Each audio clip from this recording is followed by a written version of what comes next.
Hello everyone, welcome on my channel Anu Kashyap art studio. So मेरा नाम अनु कश्यप है। आज हम करने जा रहे हैं 20th स्टिच, जो कि हमारी होने वाली है Turkey stitch.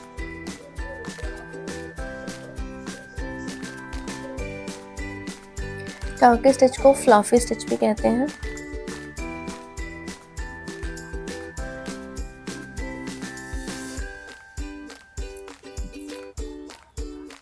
Turkey or a fluffy stitch.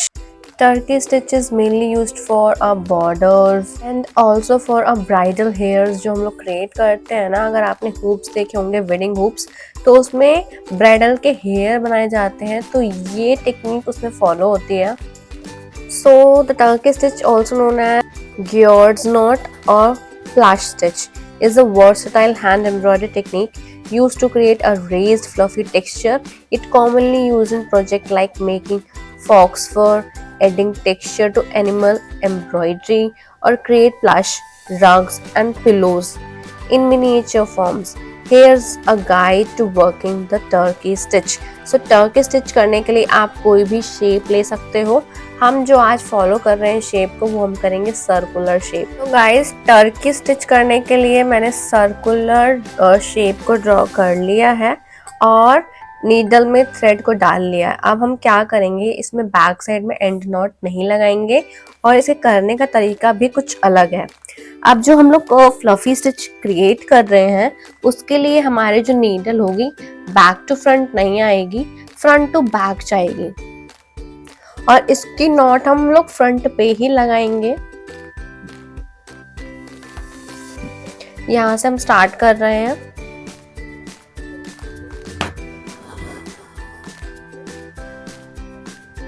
सो जितनी भी आपको मतलब लेंथ चाहिए, सो आप उतना ले सकते हो और इसको अब हम लोग यहीं पे ही लॉक करेंगे, स्टिच को सिक्योर करेंगे। सो अब हमें इतनी लेंथ चाहिए। अपने अगर आप ब्राइडल का देखें तो उसमें भी ये स्टिच काफी काम आती हैं, तो हम लोग लेंथ लेंगे थोड़ी सी कम। इतनी हम लोग लेंथ ले रहे हैं इस डिजाइन के लिए। और ये फ्लावर्स भी क्रिएट होंगे। अगर आप हेयर ना क्रिएट करके फ्लावर्स बना रहे हो तो फ्लावर्स में भी आएगा यूज। अगर फर्स बना रहे हो तो फर में भी यूज होगा। तो अब हम इसको लॉक करते हैं। टर्की स्टिच करने का तरीका कुछ इस तरीके से है। इस स्टिच के साथ से अपनी नीडल को निकालेंगे।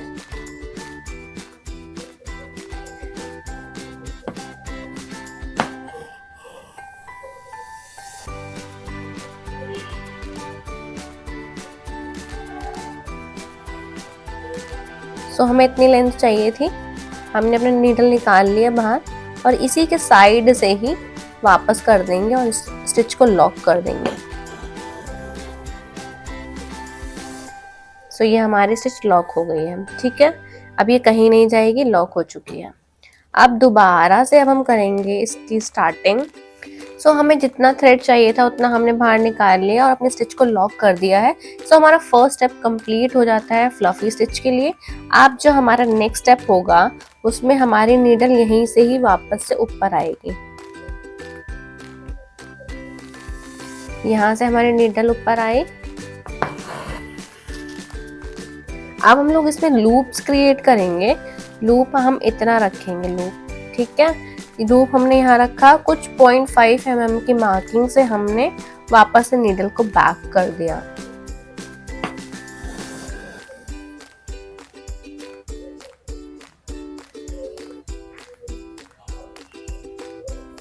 सो ये हमारा लूप क्रिएट हुआ है।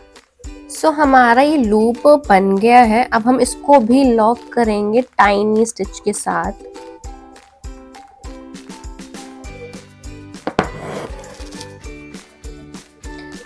इसी के साथ से हम लोग इसको वापस कर देंगे नीडल को। सो ये वाली स्टिच भी हमारी लॉक हो चुकी है। अब जो हमारी नेक्स्ट स्टिच क्रिएट होगी, नेक्स्ट लूप क्रिएट होगा, वो इन दोनों के सेंटर से होगा। मीन्स यहाँ पे आपको गैप दिख रहा होगा ना, यहाँ से हमारी नीडल ऊपर आएगी। अब लूप का साइज हमारा सेम रहेगा।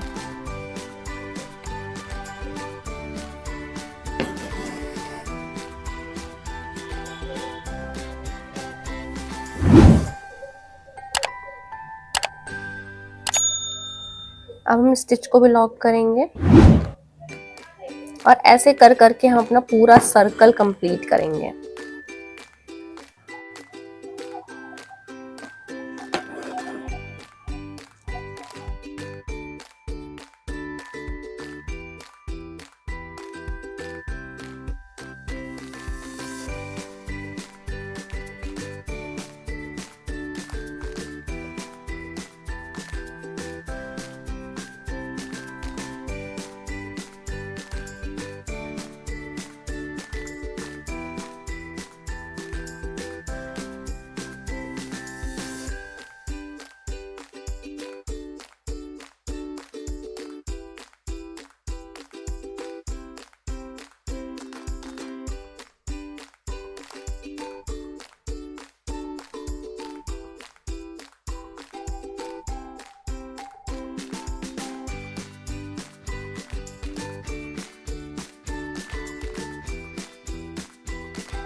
तो यहाँ पे ये हमारी स्टिच हो जाती है कंप्लीट। सो कुछ इस तरीके से हमारा ये फ्लावर का लुक देगा। बैक पे एंड नॉट लगा लेते हैं।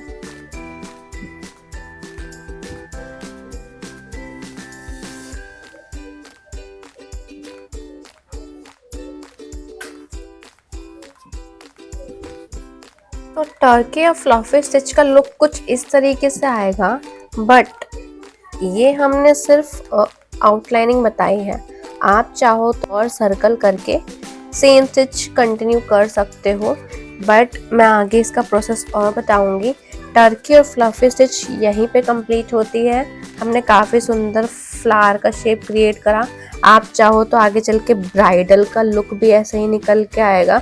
जब उनके हेयर्स बांधे जाते हैं तो कुछ इस तरीके से ही ले जाकर बांधे जाते हैं। तो ये भी टेक्निक आप फॉलो कर सकते हो।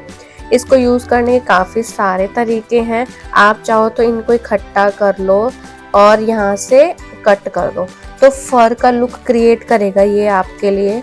और काफ़ी यूज़ है इस स्टिच के। आप इस स्टिच को ज़रूर ट्राई करना और अपने रिजल्ट्स, अपने डिज़ाइंस मेरे साथ ज़रूर शेयर करना कि आपने कैसा बनाया। बैक और फ्रंट आप दोनों शेयर करिएगा मेरे साथ व्हाट्सएप पर मेरे और टेलीग्राम पर। सो आई होप आपको आज का सेशन पसंद आया होगा। कोई भी डाउट हो सेशन से रिलेटेड आप डेफिनेटली कमेंट सेक्शन में कमेंट कर सकते हो। So don't forget like share subscribe. Take care and bye.